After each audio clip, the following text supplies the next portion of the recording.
Okay, it's time to begin here at the Elmore Church of Christ. Greetings. Glad you're here this morning. We're in chapter 37.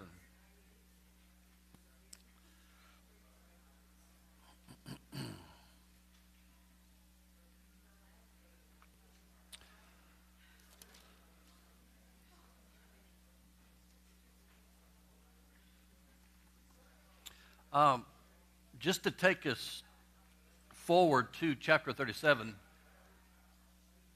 chapter 36 in Isaiah begins the book of Hezekiah as it's labeled.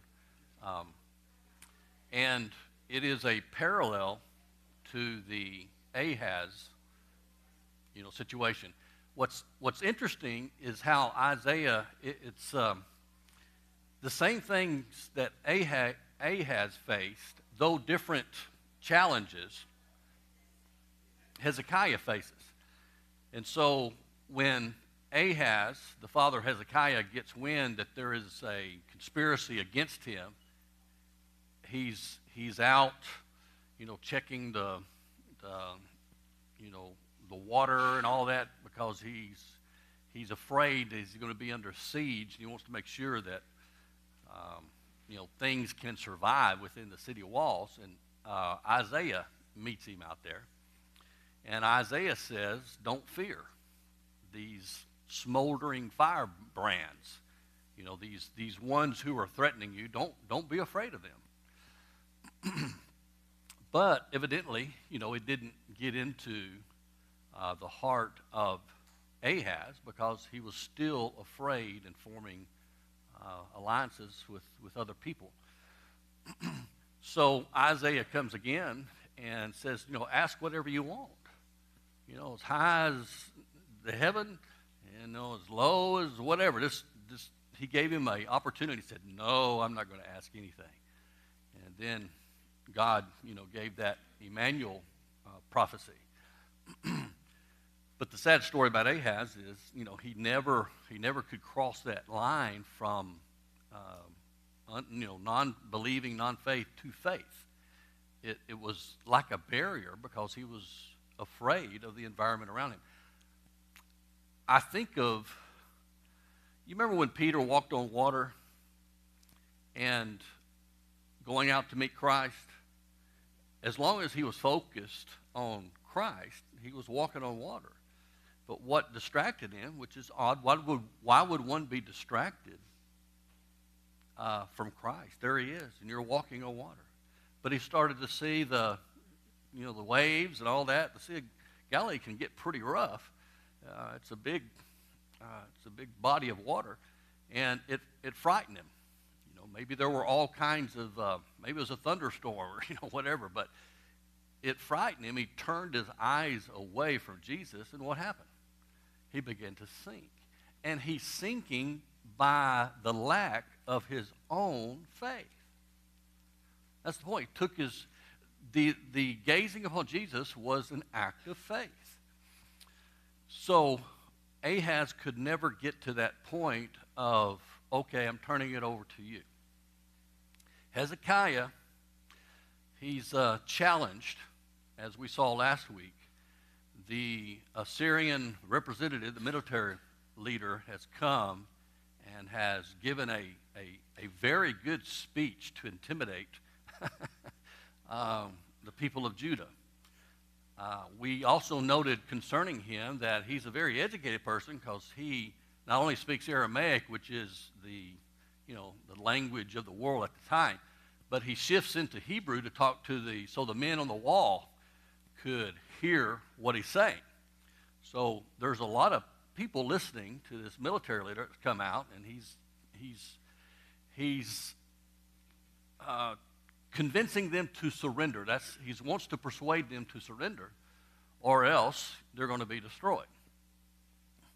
So after this speech, and the premise of the speech is, look what Assyria has done to every god of every nation, region, hamlet, village. They're all pagans.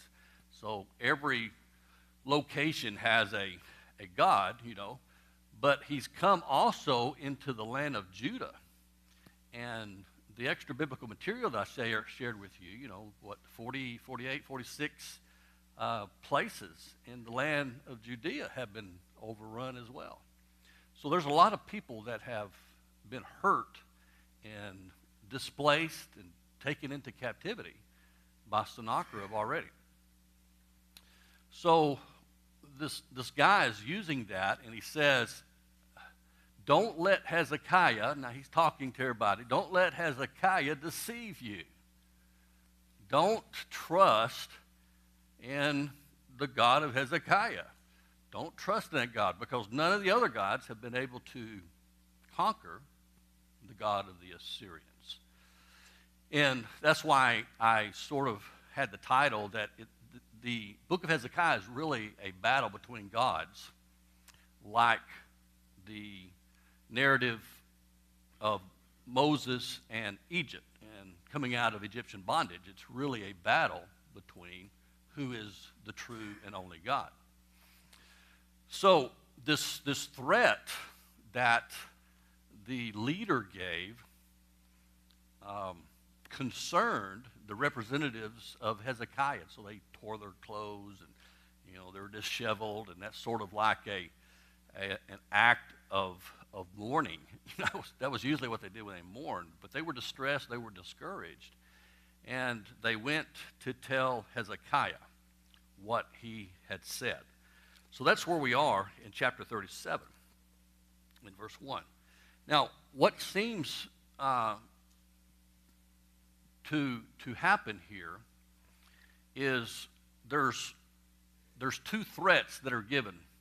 We have Sennacherib, who evidently is fighting a skirmish that's being put forward by the Egyptians, and he sent his military leader to warn Hezekiah that I'm coming for you. As soon as I settle this down, we're coming after you. Word gets to the military leader that Sennacherib has left his place and he's going over here, and so he must have left, okay, but he sends a letter. And so the letter will be taken in chapter 37 by Hezekiah. So the whole premise is, surrender or die. And from a practical standpoint, it's, David and Goliath. The favored one is Goliath. The favored one is Sennacherib. They have devastated all the lands, all the cities.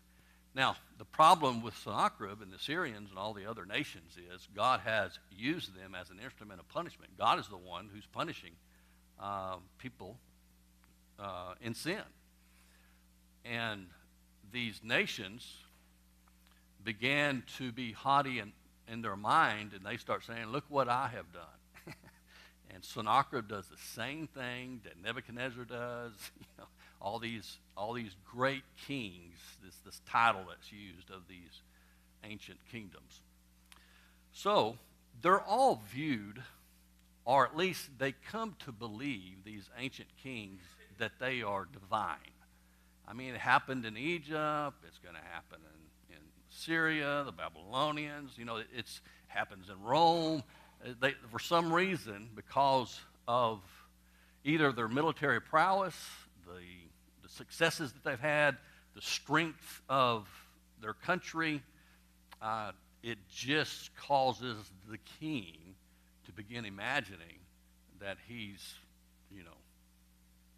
has some divine abilities. So God's going to take care of that pretty quick, just like he did with Nebuchadnezzar, who has that kind of attitude as well. So, verse 1, chapter 37. And when the king Hezekiah heard it, he tore his clothes. This is when the three have come to report to Hezekiah what the military leader has said. He covered himself with sackcloth and entered the house of the Lord. Then he sent Eliakim, who was over the household, and Shebna the scribe, and the elders of the priests covered with sackcloth to Isaiah the prophet. So notice all of them are covered with sackcloth, an attire to denote distress and mourning, humility. I mean, it's just it's the recognition that we're in trouble. This is bad. And they went to Isaiah the prophet, the son of Amoz, and they said to him, "Thus says Hezekiah, this day is a day of distress, rebuke, and rejection. For children have come to birth, and there is no strength to deliver." You have to love how expressive at least Hebrew is in this situation, in comparing their situation to another thing to give it some, down-to-earth understanding. You have women, mothers, women about to give birth, but they just don't have strength. That's how he's describing himself. They can't give birth because they're out of strength. And he says, "And there is no strength to deliver. Perhaps the Lord your God will hear the words of the Rabshakeh, whom his master, the king of Assyria, has sent to reproach the living God, and will rebuke the words which the Lord your God has heard. Therefore offer a prayer for the remnant that is left." Several things, I think, come to the top here. What does the delegation from Hezekiah, how do they refer to God in regard to Isaiah? Did you catch that? I mean, Hezekiah, we're not told that he prayed yet. I mean, he had made that famous prayer yet. He has gone to Isaiah the prophet, and he wants Isaiah to do what? Pray to his God. That's kind of interesting language, isn't it? Isn't the same God Hezekiah's God? Is this somewhat of an insight of the first time? Isaiah is going to say, "Don't be afraid. God will take care of it." Just as Isaiah told Ahaz, "Don't be afraid. God will take care of it." And so this is Hezekiah showing fear, distress, and mourning. And you might say, well, who wouldn't? He's doing something that's natural, I think, that would come upon any person except a person of strong faith who sees beyond the present circumstances. I think faith, as we'll see here, and how Hezekiah is going to move and cross over that line into faith that his father never did, it begins to paint a different picture. It's kind of like we can get all caught up in the immediate and things around us that are so challenging. And often, when one steps back, you can get so embroiled in the immediate, right? If you step back and look at it from a broader perspective and put it in its place, it may reveal that this is more like a boop, like that, instead of a whoa mountain. I think faith does that because we reframe it. We see it from a different perspective than someone else sees it. I'm reminded of the servant of, I always get them mixed up, Elijah or Elisha. I think it's Elisha. The one, when the mob of foreigners came to Dothan, and they had surrounded the prophet, and they were planning on killing him because it was the prophet who was frustrating their plans to overtake certain communities and towns. And they found out where this prophet was, and they went to the place called Dothan, and they encompassed it. And early in the morning, the servant of the prophet got up, and he saw all the horses and chariots. And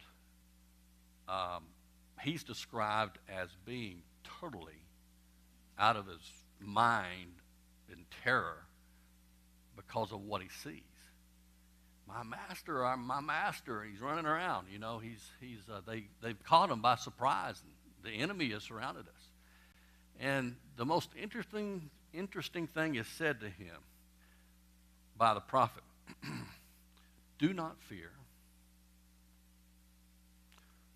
for those who are with us are more than those who are with them. And it sounds so impractical, doesn't it? I mean, they both see the same facts of the situation. Was there a large army? The Aramean army has surrounded them. Yes, they had horses and chariots, very, very strong. Did they surprise them by stealth? Yeah, there they are. You know, they showed up at night and surrounded the city. In the morning, there they are.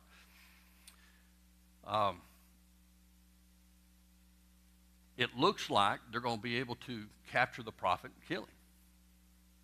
So the prophet comes out and he says to the panicking servant, you know, stop just running around. Stop behaving this way. Don't fear. God's with us. And then the prophet prayed that God would open his eyes. And you remember what he saw? He saw the host of God surrounding the Aramean army. And that changes things. That's faith, right? So if you see the truth, which the truth involved what the servant could not see, then that changes everything, even though we have the same facts. The bigger picture is the truth. It's not discounting the facts. Strong army, but you know, hey, God's army is a lot bigger, stronger, and I have God. So there is a certain change in demeanor and outlook that faith brings, no matter what the circumstance is. You've witnessed that in people. You yourself have experienced that in choosing faith over fear. Well, Hezekiah is not there yet, but he's going to be. So it's a day of distress. There's a threat. The Assyrian army has captured. A lot of people have been brutally killed, taken in captivity. The northern kingdom is already fallen.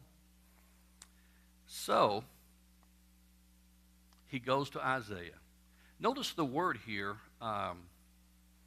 He says, offer a prayer for the remnant that is left. How did Hezekiah look at the survivors of the Assyrian onslaught? There's a remnant. I mean, there's few of us who remain. And it's those who are alive who probably in Jerusalem, the surrounding regions, and he recognizes we are but few. So from his standpoint, he's going to the prophet, but he wants the prophet to pray. Okay? Well, maybe that's important. I remember preaching in Florida, and I had an elderly lady come to me and wanted me to pray for her and for various things, and that got us talking about prayer. And several opportunities we had, we went and visited some folks too. And she said, I never feel like I've been visited or prayed for unless the preacher does it. Now think about that for a moment. And see if sometimes we don't think that. The preacher doesn't come see me, and I haven't been visited. I'm upset. And yet you might have members of the church who've come, you've had elders, you've had so-and-so, you've been visited and taken care of. But see, your focus is on the preacher. See, we do have a pastorate, don't we? It's an unstated pastorate system in our minds. And that got me a discussion with her. I said, why do you feel that way? She said, I don't know, I just always have felt that way. But James says the prayer of a righteous person availeth much. It's not that my prayer is any more significant than yours. I think the point is that we pray. And Hezekiah will eventually pray himself, or at least it's recorded that he goes and he offers the prayer. Right now, it's intercessory. Pray for me. He goes to, Isaiah, pray that the remnant will be preserved, the city will be preserved. And that's a good thing. I'm not saying it's that you can't go to others and ask for prayer. But notice how this will develop. And so, in verse 5, he says, So the servants of King Hezekiah came to Isaiah. Isaiah said to them, Thus you shall say to your master, this is Hezekiah, Thus says the Lord God, Do not be afraid because of the words that you have heard. This is identical in theme as what we heard from Isaiah to Ahaz. Don't be afraid of what they are saying or what they're going to do, with which the servants of the king of Syria have blasphemed me. Behold, I will put a spirit in him so that he will hear a rumor and return to his own land, and I will make him fall by the sword in his own land. It's fascinating when you go into predictive prophecy like this. You read extra biblical material that this is how it really happened. I gave you the quotation from the ancient Sennacherib's, from Sennacherib's bull inscription and other inscriptions that show the attitude that Hezekiah had. That Sennacherib had toward Hezekiah. There's no way I have him caged in. Then there's nothing said. There's nothing said about overthrowing Jerusalem and, all of this. It's just nothing. Until we read in some more of the annals of Sennacherib of his assassination. And then Esarhaddon becoming the king in his place. But his own family assassinated him 20 years later after he returns home. Now, we have the war, as I said, when someone blasphemes God's people, they're blaspheming who? God. That's the same today. When people ridicule the church, God's people, in any way, who are they ridiculing? God. Because it is God who has established these things. And so, from the standpoint of God, God will indicate that I will take care of the situation. So, verse 8, Then Rabshakeh returned and found the king of Assyria fighting against Libnah, for he had heard that the king had left Lachish when he heard them say concerning Tirhakah, king of Cush, He has come out to fight against you. So the king is out here dealing with a battle, a skirmish with the Egyptians. It looks like the military leader goes, okay, but he sends a letter back to Hezekiah. And so the second part, and that's exactly what happens in regard to Ahaz. There's two times that God comes and tries to encourage Ahaz to stand firm and have faith. And so the same kind of structure happens with Hezekiah. So we read, when he heard them concerning Tirhakah, king of Cush, he has come out to fight against you. And when he heard it, he sent messengers to Hezekiah, saying, Thus you shall say to Hezekiah, king of Judah, Do not let your God in whom you trust deceive you. We have the advantage because we can read now, and we understand the position of Judah and Israel, that God is not like these pagan gods. But we're reading from the standpoint of the pagans who look at Israel and their God as a defeated God because of what Sennacherib and his kingdom has done.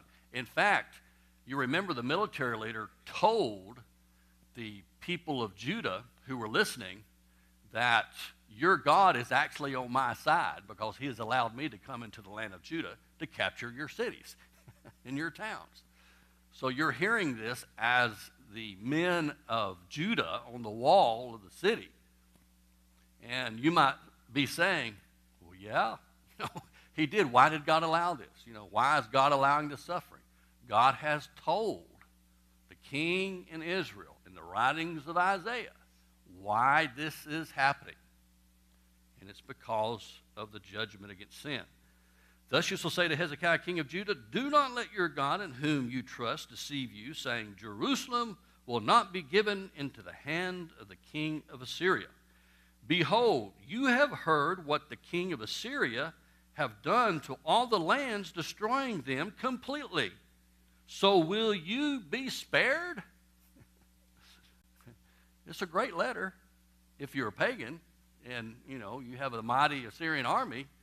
The military leader is a great orator, wrote a great letter to put fear and doubt in the minds of Hezekiah and his people. Did the gods of those nations which my fathers have destroyed deliver them? See the implication?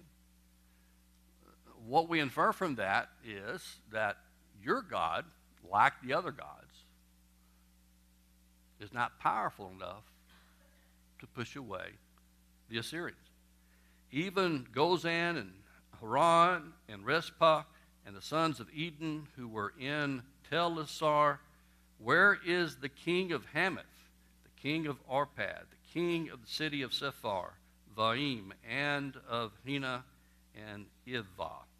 Some of these places we haven't been able to locate.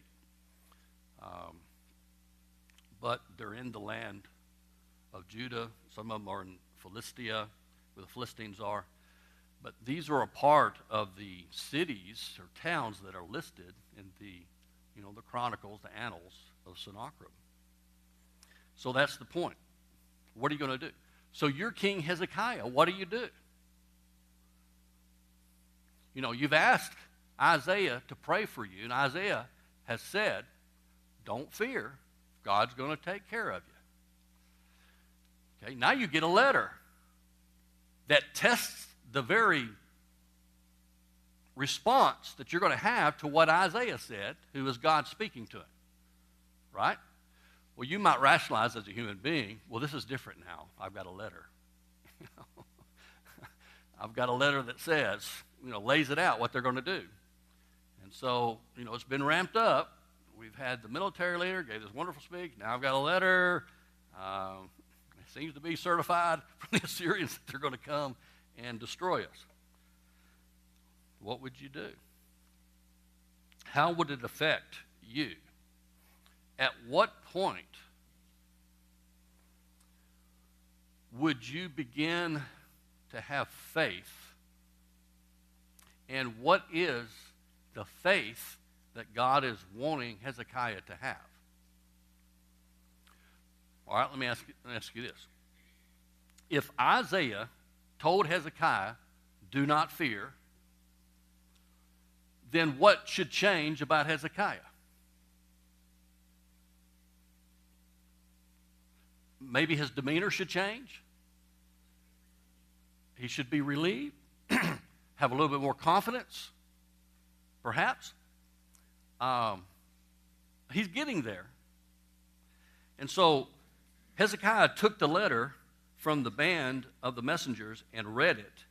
And this time he went up to the house of the Lord and spread it out before the Lord. His father never did anything like this. The father Ahaz's natural compulsion was to form an alliance with another nation against the threatening power. So Hezekiah, at this point, by perhaps the confidence that he gained from what Isaiah said, he believed it. So what does he do? He takes this letter and he goes to God. He spread it out before the Lord. Hezekiah prayed. He didn't tell Isaiah to pray this time. What did he do? What God's wanting the kings to do in the first place. To rule from the position of faith that is based upon their relationship with God. That's what God has been calling for. That's what the prophets have been encouraging. And so Hezekiah is actually doing this. Hezekiah prayed to the Lord, saying, O Lord of hosts, the God of Israel, who is enthroned above the cherubim, you are the God, you alone, of all the kingdoms of the earth.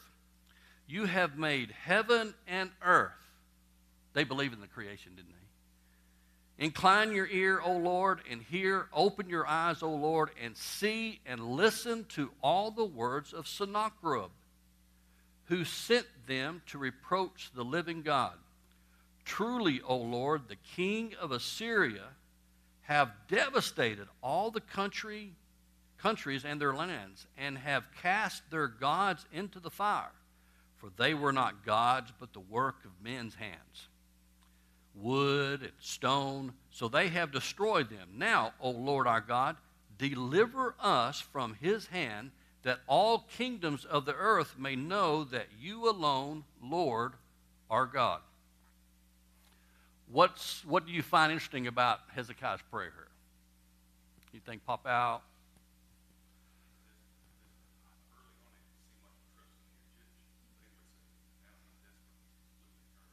Yeah, he's completely turned over to God.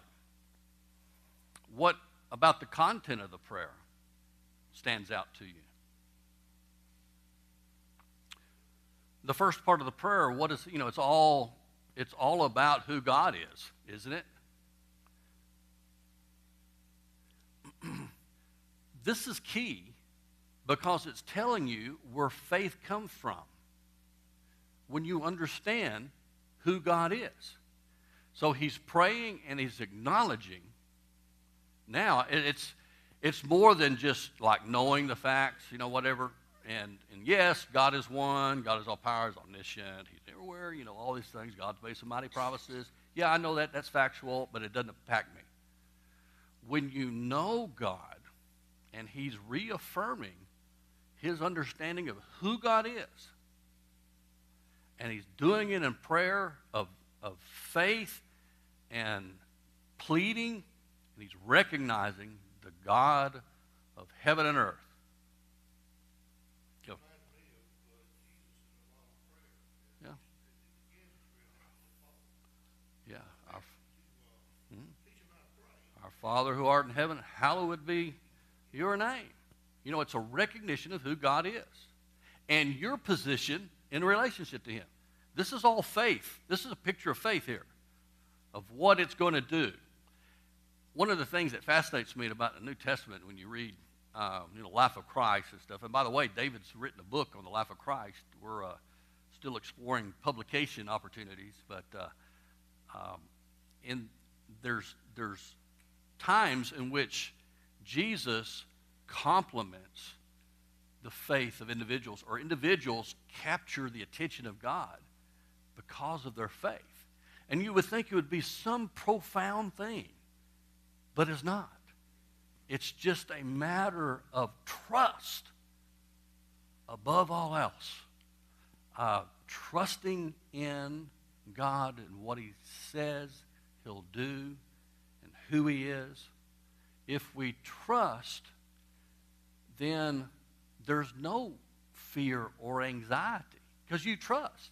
It's like a child. I'll give you an example of me. My brother's 5 years older than I am. He's a stocky, muscular guy who played college football, and he was in the NFL for a period of time with the Jets, I think. He was he was punter for a while, but he was in the NFL, I like to say. But when I was younger, I loved having him around. He's like my bodyguard, and I didn't fear anybody. I had no care in the world when my brother was with me. He'd come to my aid sometimes when people were picking on me in the neighborhood. All he had to do was come outside, sit with me, and the people that were bugging me would leave, ride off on their bicycles. I remember being beaten up and telling him about it. He said, well, who was it? I mean, that's somebody that, when you're around him, I had no fear. I had no fear of anybody doing anything to me. And that's a calming and peaceful experience. You kind of feel like you're on top of the world, but the one who's behind you is the big guy. But you feel like you're a big guy, but you're not.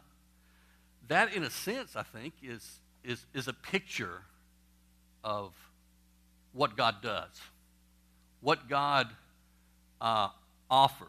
See, I may use this it's a bad analogy, but you got the big guy that's behind you. Who do you have to fear? You see what I'm saying?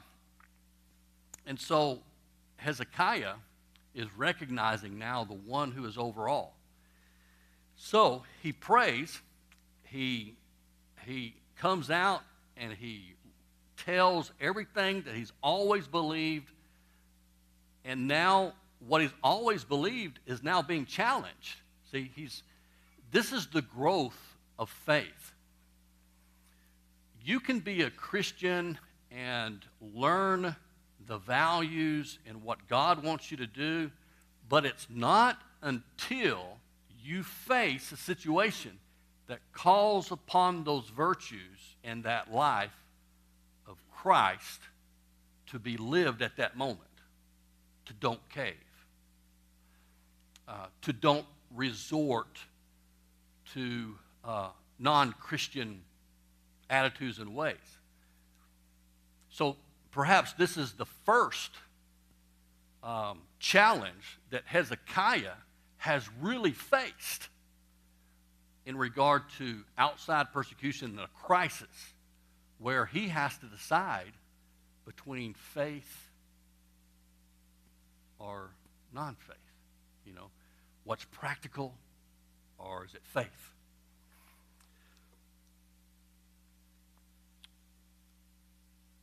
In verse 21, then Isaiah the son of Amoz sent word to Hezekiah, saying, thus says the Lord, the God of Israel, because you have prayed to me about Sennacherib, the king of Syria, this is the word that the Lord has spoken against him. This is significant. Notice this. God responded because of what? Okay? Because you have prayed to me. This is what God's going to do. Spoken against the Assyrians. But it's even better than that. Notice how specific it is. Because you prayed to me about Sennacherib. Do you get anything out of that in regard to prayer? Specific. I mean, he's describing a situation. I wonder sometimes in our prayers if we're just always generic. Maybe it's more specificity that God wants us to learn in our prayer and our communication with him. So, about the king of Sennacherib. So he's specific to the person and the situation that he's in. And so you have this wonderful prophetic statement that comes from God. And there's a lot of parallelisms and structural things. And so let's start reading. This is about Assyria. She has despised you and mocked you, the virgin daughter of Zion. Often the virgin daughter is a descriptive word to describe that the enemy is about to molest the city, the virgin daughter. So she's about to be violated by the Sennacherib. And that language is often used to indicate the vulnerability. Virgin daughter. But God's going to put a stop to it. She has shaken her head behind you, the daughter of Jerusalem. Whom have you reproached and blasphemed? That's a good question. Notice Sennacherib and his military leader have been stating what God is going to save you. Who are you going to trust? You know, Hezekiah is deceiving you. He says, and against whom have you raised your voice and haughtily lifted up your eyes against the Holy One of Israel? Pride is the same problem that all these kings come into because of their success, and that's a warning sign.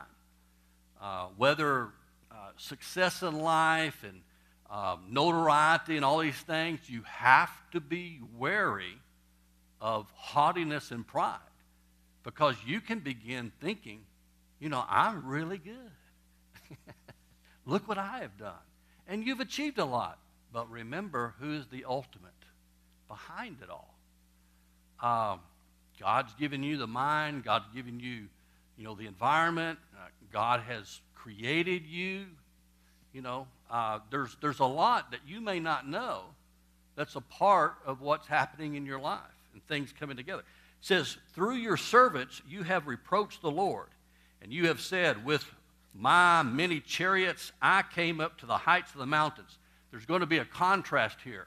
You're going to see Sennacherib says, I did this, and I did this, and I did this, and then God's going to turn it around and say, I was the one who allowed you to punish these cities. I was the one.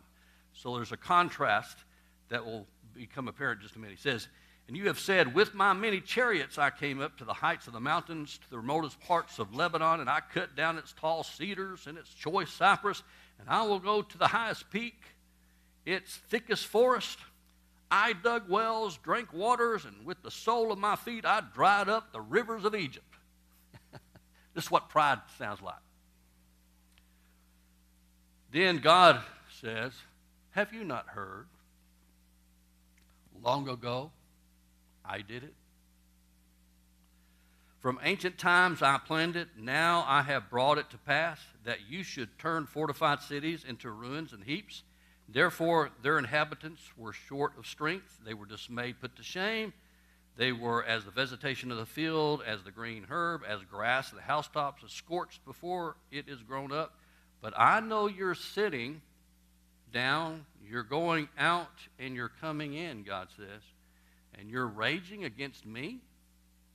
Because of your raging against me, and because your arrogance has come up to my ears, therefore, I will put my hook in your nose and my bridle in your lips, and I will turn you back by the way which you came. Then this shall be a sign for you. You will eat this year what grows of itself, in the second year what springs from the same, and in the third year reap and plant vineyards and eat their fruit. This is Isaiah, or the message to the people of Judah. In other words, God's going to take care of Assyria, and you'll enter into a period of peace. He says, the surviving remnant of the house of Judah will again take root downward and bear fruit upward. For out of Jerusalem will go forth a remnant, and out of Mount Zion survivors. The zeal of the Lord of hosts will perform this. This is a connection to me to Isaiah 9 concerning Hezekiah, the new king, that also is a prophetic utterance of Jesus. Verse 33, therefore, thus says the Lord concerning the king of Syria, he will not come to the city or shoot an arrow there. He will not come before it with a shield or throw up a siege ramp against it. By the way that he came, by the way he will return. And he will not be able to take the city, declares the Lord. For I am defending the city to save it for my sake and for my servant David's sake. Then the angel of the Lord went out, struck 185,000 in the camp. I think you said we was now about 40 or 50,000. I think that's a lot higher than that, I believe. Assyrians. And when men arose early in the morning, behold, all these were dead. So Sennacherib, king of Assyria, departed, returned home, lived in Nineveh. It came about as he was worshiping in the house of Nisroch, his god, that Adramelech and Sharezer, his son, killed him with a sword, and they escaped into the land of Ararat, and Esarhaddon, his son, became king in his place. So Judah is spared. Why? Why? Yeah. He's, because the Assyrians were arrogant. That is the key. They were spared because of Hezekiah's faith.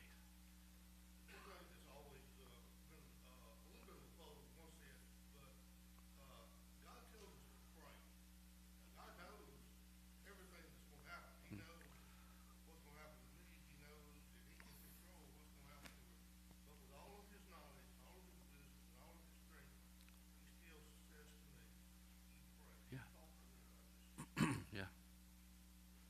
Yeah, that is interesting, isn't it? We're not to look at God as a robotic, thing or something that's just out there, which is what a lot of paganism is. But it's a God who connects and is intimate with us. That is, communicates with the people He has created, which is different from the pagan outlook of God's. All right, that's it. Thanks.